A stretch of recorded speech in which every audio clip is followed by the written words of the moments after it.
마가복음 2장 13절부터 17절까지 제가 봉독해 드리겠습니다. 예수께서 다시 바닷가에 나가심에 큰 무리가 나왔거늘 예수께서 그들을 가르치시니라.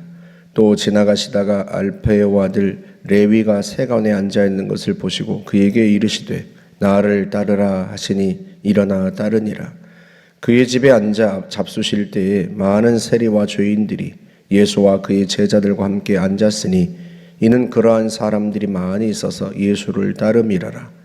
바리새인의 서기관들이 예수께서 죄인 및 세리들과 함께 잡수시는 것을 보고 그의 제자들에게 이르되 어찌하여 세리 및 죄인들과 함께 먹는가? 예수께서 들으시고 그들에게 이르시되 건강한 자에게는 의사가 쓸데없고 병든 자에게라야 쓸데있느니라. 나는 의인을 부르러 온 것이 아니요 죄인을 부르러 왔노라 하시니라. 아멘. 예수님께서 지나가시다가 레위가 세관에 앉아 있는 것을 보시고 그를 부르십니다. 그러자 레위가 예수님을 따릅니다. 왜 예수님은 세리인 레위를 제자로 부르셨을까? 오늘 13절에 보면 큰 무리가 예수님께로 나왔다 그렇게 말씀을 하잖아요. 많은 사람들이 예수님께로 모여든 거예요. 그런데 그 많은 사람 중에 왜 다른 사람을 선택하지 않고 세리인 레위를 선택했을까? 예수님께서 레위의 집에 앉아 잡수실 때에 세리 및 죄인들이 함께 앉아서 식사를 했다 이렇게 말씀을 합니다. 그런 사람들이 많이 예수님을 따랐다는 거예요.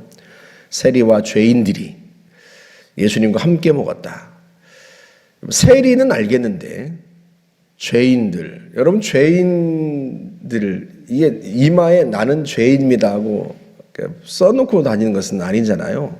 그런데 어떻게 예수님과 함께 앉아서 식사하는 사람들을 세리와 죄인들이라고 그렇게 표현을 했을까? 그 당시에 세리는요 죄인으로 받아들여졌어요. 세관 공무원이란 말이죠. 세금을 걷는 공무원인데 로마의 지배 아래에 있던 이스라엘인데 이스라엘 사람들이 자국민에게서 세금을 거두어 가지고 로마에 바치는 일을 했단 말이죠.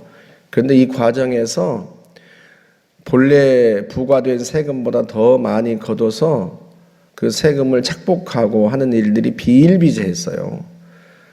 자국민에게서 이스라엘 백성들에게서 세금을 걷어서 로마에 바치는 것도 매국노짓이라고 여겨질 판인데 거기다 더해서 자기 백성들에게서 세금을 더 많이 부과해서 그들을 괴롭게 하니 더더군다나 지탄받는 대상이 된 거죠. 여러분 실제로 누가복음 19장에 보면 예수님께서 세리 장인 삭개오의 집에 들어가시는 장면이 나옵니다. 삭개오야 내가 오늘 너의 집에서 머물러 하겠다 유하여야 하겠다 하고 말씀하셔서 삭개오가 자기 집으로 예수님을 모시고 들어가는데 그 장면을 보고 사람들이 뭐라고 수군거리는가 하면 저가 죄인의 집에 들어갔도다. 예수님이 삭개오의 집에 들어가시는데 이렇게 말하는 게 아니라 예수님이 죄인의 집에 들어가시는데 이렇게 말한단 말이죠. 그러니까 세리는 곧 죄인이에요. 그리고 그런 세리와 어울리는 사람들도 다 죄인이라고 사람들이 생각하는 거죠. 아니나 다를까 바리새인들이요 그 장면을 보고 어찌하여 당신 선생은 세리와 죄인들과 함께 먹는가 하고 질책합니다. 예수님께서 그 말을 들으시고 하시는 말씀이 병든 자에게라야 의사가 쓸데있다. 건강한 자에게는 의사가 쓸데없다. 이게 무슨 말이에요? 지금 바리새인들은 자기들은 건강한 사람이라고 생각해요. 자기들은 의사가 필요 없는 사람들이라고 생각해요. 그런데 예수님과 함께 앉아서 거기서 먹고 있는 세리와 이 죄인들은 자기들은 병든 자라고 생각한단 말이에요. 의사가 필요합니다. 꼭 그와 같은 거예요.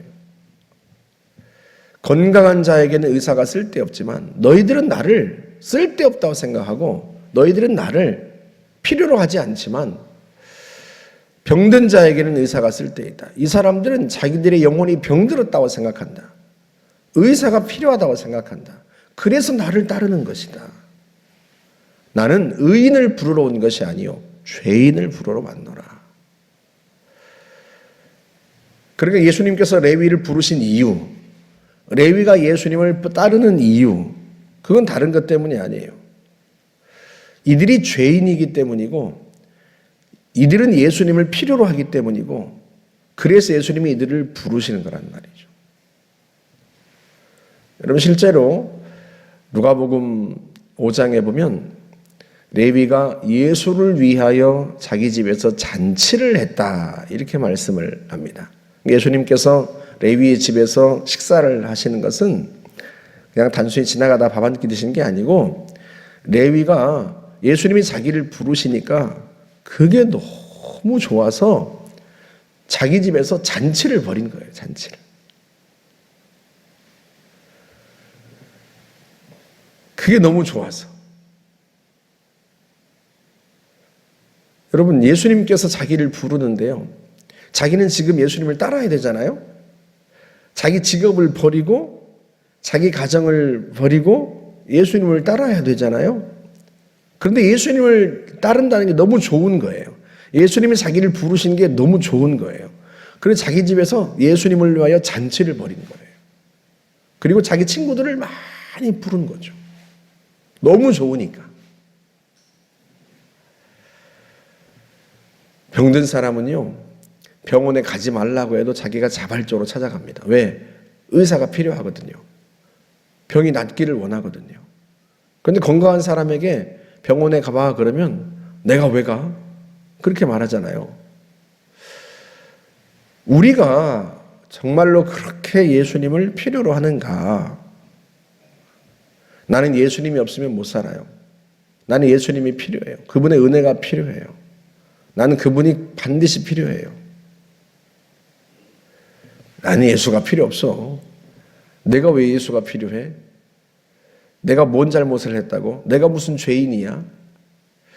우리 아버지가 예수 믿기 전에 늘 하셨던 말씀이에요. 내가 왜 죄인이야? 나 같은 사람만 있으라고 그래. 나는 법 없이도 살 사람이야. 우리 아버지는 자기가 예수님이 필요 없다고 생각했어요. 왜? 아주 선하게 살거든요. 남한테 피해를 끼치는 일도 없고. 실제로 우리 아버지는 굉장히 선한 분이거든요. 그러니까 자기는 죄인이 아니라는 거예요. 그러니 예수가 왜 필요하냐? 교회가 왜 필요하냐? 그렇게 생각하셨단 말이죠. 지금 바리새인들하고 똑같은 거죠. 바리새인들도 선하게 살았단 말이에요. 율법대로 살았습니다. 바리새란 말 자체가 분리되었다는 뜻이에요. 뭐와 분리되었어요? 죄인들과 분리되고 죄와 분리되어서 자기들이 하나님의 말씀을 그대로 율법대로 살고 자기들은 흠이 없다고 생각했단 말이죠.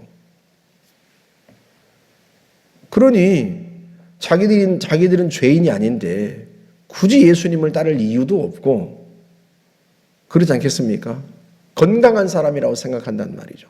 그런데 하나님의 눈으로 보면 과연 그런가? 하나님의 눈으로 우리를 보면 우리 중에 죄가 없는 사람이 어디 있고 우리 중에 악하지 않은 사람이 어디 있겠습니까? 모든 사람이 죄를 범하였다는 거예요. 모든 사람이 죄를 범하였다. 그게 로마서 3장 23절의 말씀입니다. 모든 사람이 죄를 범하였다. 의인은 없나니 하나도 없다. 그게 바울이 로마서 1장부터 3장까지 하는 이야기예요. 그 이야기를 길게 합니다. 유대인들도, 율법을 지킨다는 유대인들도, 하나님을 모르는 이방인들도 다 죄인이라는 거예요. 누구의 눈으로 볼 때 그런 거예요? 하나님의 눈으로 볼 때 그런 거예요. 바울이 그 이야기를 길게 합니다. 왜 그 이야기를 길게 해요? 너희에겐 예수가 필요하다. 그런 뜻이에요. 유대인이나 헬라인이나 이방인 모든 사람들은 다 예수가 필요하다. 왜? 죄인이니까. 죄인이니까. 마태복음 1장 21절에서 천사가 요셉에게 전해준 메시지가 뭐예요? 아들을 낳으리니 이름을 예수로 하라. 이는 그가 자기 백성을 뭐에서? 죄에서 구원할 자이심이라. 주님은 죄인을 구원하러 오셨어요. 그런데요, 자기가 죄인이 아니라고 생각하는 사람은 예수님을 필요로 하지 않은 거죠. 이 바리새인들처럼. 그런데 자기가 죄인이라고 생각하는 사람은 예수님이 자기를 부르니까요, 그게 너무 좋아요. 자기 같은 사람을 받아주시는 게 너무 좋아요. 그게 너무 감격스러워요. 그래서 모든 것을 버리고 예수님을 따르는 겁니다. 세례 요한이 한 일이 바로 그것 아니겠습니까? 죄사함을 받는, 죄사함의 세례를 선포한 것. 모든 사람에게 와서 죄를 자백하고 세례받도록 한 것. 왜 그랬어요? 예수님께로 인도하려고. 예수님께로 인도하려고. 그들이 자기들의 죄를 깨달아야 누구에게로 간다? 예수님께로 간다. 그래서 세례 요한은 예수님의 길을 준비하는 사람이에요. 사람들이 예수님께로 나아갈 수 있도록 그 길을 준비한 사람이 세례 요한입니다. 왜?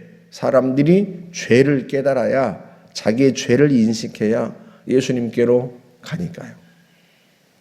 오늘날도 마찬가지예요. 우리가 물론 예수님을 믿고 죄사함 받아 구원받았지만, 하나님의 자녀가 되었지만, 여러분 그렇다고 해서 우리가 죄가 없습니까? 늘 죄를 짓고 살아요. 지금도 누군가를 미워하고 용서하지 못하고 마음에 악한 게 있고 분노가 있고 악한 생각들이 있고 여전히 그렇단 말이죠. 여전히. 마가복음 7장에서 예수님께서 뭐라고 말씀하세요?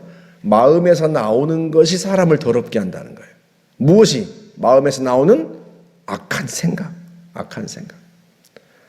그 생각이 사람을 더럽게 한다는 거예요. 근데 우리의 마음을 다 환히 들여다본다면, 여러분, 사람들이 내 마음을 다 들여다봐도 괜찮아 하고 열어 보여줄 사람이 과연 있겠습니까? 그 마음 속에 얼마나 더러운 것들이 가득해요. 살인, 간음, 도둑질, 분노, 악의, 온갖 것, 비움, 그게 가득해요. 그런 우리가 의로워서가 아니라 죄인이기 때문에 주님이 우리를 부르신 거예요. 그 은혜가 얼마나 감사합니까? 그래서 우리가 주님을 따릅니다. 지금도 여전히 우리는 주님을 필요로 하고요. 나의 안에 거하라 하고 주님 말씀하시죠. 왜 예수님 안에 거하라고 해요? 예수님을 떠나는 순간 우리에게선 생명이 없어져요. 왜? 우리는 우리 자신의 의로 구원받은 사람들이 아니란 말이죠. 예수님의 은총으로, 그분의 핏값으로 구원받았고요. 지금도 그분의 은총 아래 살아갑니다. 주님은 죄인을 부르러 오셨어요. 자신을 죄인이라고 여기는 사람은 주님을 필요로 합니다. 그리고 그 죄인을 부르시는 주님 앞에 감사하고 그 주님을 평생 따르는 거죠. 저와 여러분도 역시 구원받은, 죄사함받은 하나님의 자녀이지만 지금도 우리는 주님이 필요합니다. 주님 안에서 살아야 하고요. 마치 가지가 포도나무를 떠나면 죽듯이 우리는 예수님을 떠나서는 살아갈 수 없는 존재인 거죠. 의인을 부르러 오신 게 아니라 죄인을 부르러 오신 주님이어서 감사하고, 지금도 우리는 주님을 필요로 하는데 그 주님이 우리를 맞아주시고 늘 은혜 베푸시니 감사하고, 저와 여러분들이 늘 주님 안에서 살아가시기를 주의 이름으로 축복합니다.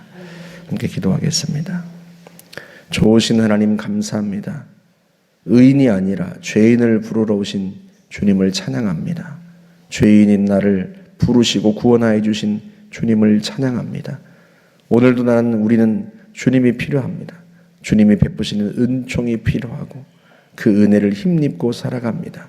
전능하신 하나님 아버지, 오늘도 주와 함께 살고 주 안에서 살며 주님 없이는 살아갈 수 없는 존재이므로 주님과 함께 삽니다. 주께서 넘치는 은혜를 우리 가운데 베풀어 주옵소서. 예수님의 이름으로 기도하옵나이다. 아멘.